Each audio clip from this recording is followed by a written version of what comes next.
네, 소개 감사드립니다. 저는 이제 PhD는 아니고요. 저는 이렇게 임상인데 이제 관심이 있어가지고 공부를 했고, 그다음에 사실 이런 걸 했는데 뭐 어디 얘기할 사람도 없고 그래가지고 좋은 기회가 있어서 한번 발표해보고 좋은 의견, 제 연구에 대한 의견을 듣고자 준비했습니다. 뭐 잘 아시는 분들 계시겠지만 염증성 장질환에 대해서 간단히 먼저 설명드리면요. 제가 이제 주로 관심을 가지고 있는 질환인데, 염증성 장질환은 쉽게 말씀드리면 원인 미상의 이렇게 장에 염증이 생겨서 장 점막이 이렇게 손상되는 질환입니다. 중요한 이유는 최근에 이제 급격하게 증가되고 있는 질환이고 의료비도 많이 소모되고 있기 때문에 그러한 면에서 이제 곽강을 갖고 있는 병이고, 특히 서양 사람들한테 많기 때문에 많은 연구가 되어 있는 병입니다. 크론병의 병태 생리는 지금까지 알려진 것은 장 내에는 장내 미생물을 비롯한 여러 가지 이제 익스트린지 팩터들이 있는데, 이런 것들과 그런 것들이 배리어 역할을 하게 되는 이런 상피 세포가 손상이 되게 되면은 그러한 이제 그 호스트 그 마이크로바이옴 등에 대한 이뮨 그것들이 이제 점막하 라미나 프로프리아라고 하는 점막 고유판에 있는 염증 세포들과 이제 교류를 하게 되면서 여기서 조절되지 않는 크로닉 인플라메이션을 일으키게 되면서 염증이 조절되지 않는 것이 이 크론병의 병태 생리로 지금까지 알려져 있지만 아직 명확하게 알려져 있지 않습니다. 그래서 지금까지 크론의 치료는 포커스가 되어 있던 것이 이러한 이뮨 리스폰스를 조절하는 데 포커스가 되어 있었고, 지금까지 약들은 대부분 다 이렇게 디퓨즈한 전반적인 면역 시스템을 조절하기 위한 5-아사, 스테로이드, 이뮤노모듈레이터 등을 사용하였는데, 최근에는 안티-TNF라고 하는 TNF 모노크로널 안티바디를 사용하게 되면서 아주 좋은 효과를 보이게 되었습니다. 이 안티-TNF를 사용하게 되면은 면역을 조절하는 것을 넘어서 장 점막이 보신 바와 같이 염증이 있던 것이 이렇게 깨끗하게 낫게 되는 점막 치유까지 이루게 되는데, 사실은 아직까지도 이 항-TNF를 사용한다고 하더라도 많은 환자분들이 아직 치료가 되지 않기 때문에 새로운 치료 방법이나 병태 생리에 대한 연구가 필요한 것입니다. 제가 이제 관심을 갖게 됐거는 이 염증성 장질환의 조직학적 소견을 자세히 보게 되면은 사실은 이런 스템셀이나 프로제니터 셀이 있는 크립트 부분이 굉장히 이제 발병 전에 길어지고, 그 다음에 이 디스토션 되는 부분들이 보이고 있습니다. 아마도 스템셀이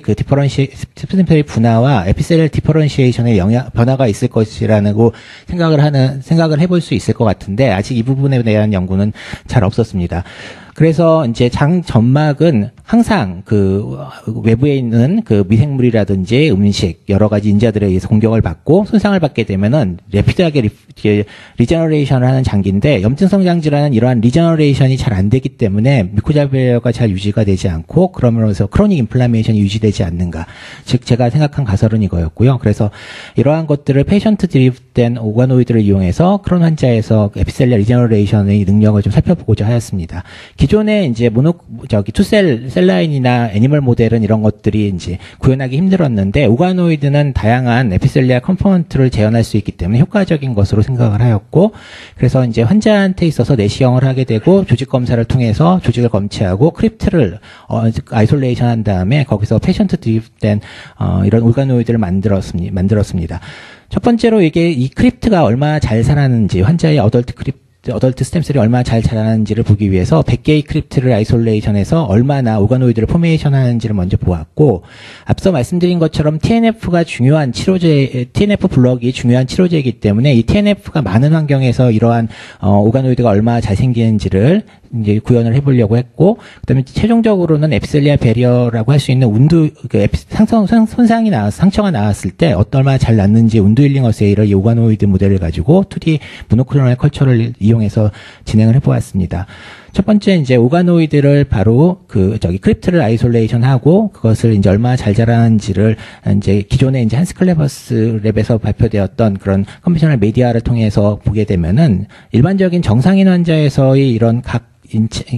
인체의 소장과 대장에서의 했었을 때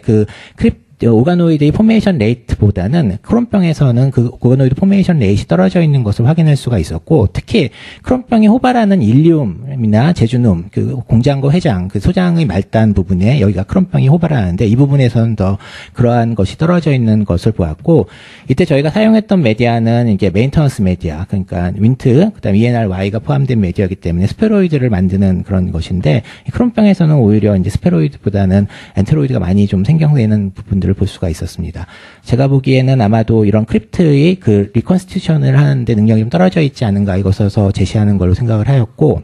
그 다음에 이제 TNF가 인리치드된 컨디션에서 이러한 형상이 어떻게 변화되는지를 확인하고 싶었는데, 이제 이 첫 번째 상태에서는 굉장히 약하기 때문에 서브컬처를 해가지고 패시지를 쭉 진행을 하였습니다. 보시는 바와 같이 이제 패시지 1, 2에서는 크론 환자의 그 오가노이드에서는 굉장히 헤테로지니어스하게 이제 엔테로이드 뭐 등등이 나오는 것을 좀 확인할 수가 있었고, 이 패시지가 4번에서 6번 이상 지나게 되면은 물론 그 사이에 많은 이제 셀라인들이 죽긴 하는데 4개에서 6개까지 잘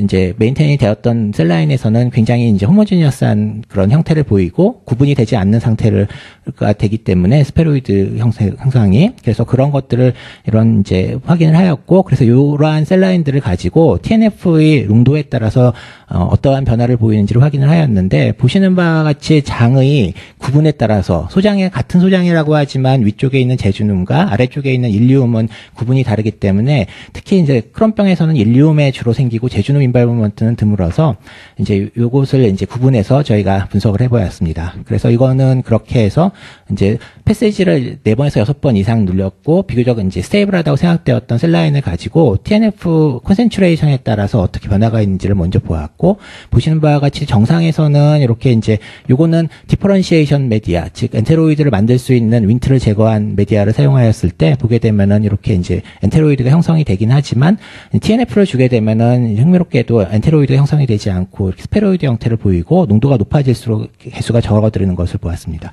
크론병에서는 이러한 형상들이 조금 더 심화되었고 셀들이 더 농도가 높아질수록 더 많이 죽는 현상을 보였고, 일리움에서는 그런 것들이 더 뚜렷했던 걸로 관찰되었습니다. 보시는 거는 이렇게 이제 그 이미지 J를 이용해서 첫 번째 셀 깔았던 이제 데이 1 셀하고 데이 이제 뭐 4, 6 뭐 이렇게 그때 있는 파티클의 개수를 비교했고, 이제 그 엔테로이드는 이제 눈으로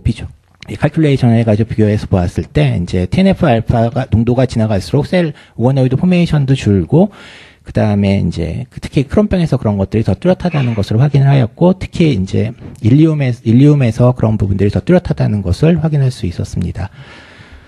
MTT 어세이는 바이어빌리티를 보기 위해서 시행을 하였고, 앞서 그 오가노이드 리컨스티튜션 어세이를 한 것과 동일한 소견을 보여서 TNF가 올라갈수록 크론병이 일리움에서 더 바이어빌리티가 떨어진다는 걸 확인을 하였고, 이뮤노히스토케미컬 스테인으로서 이걸 보았었을 때 이제 이렇게 정상 그 오가노이드에서 보게 되면은 디퍼런시에이션도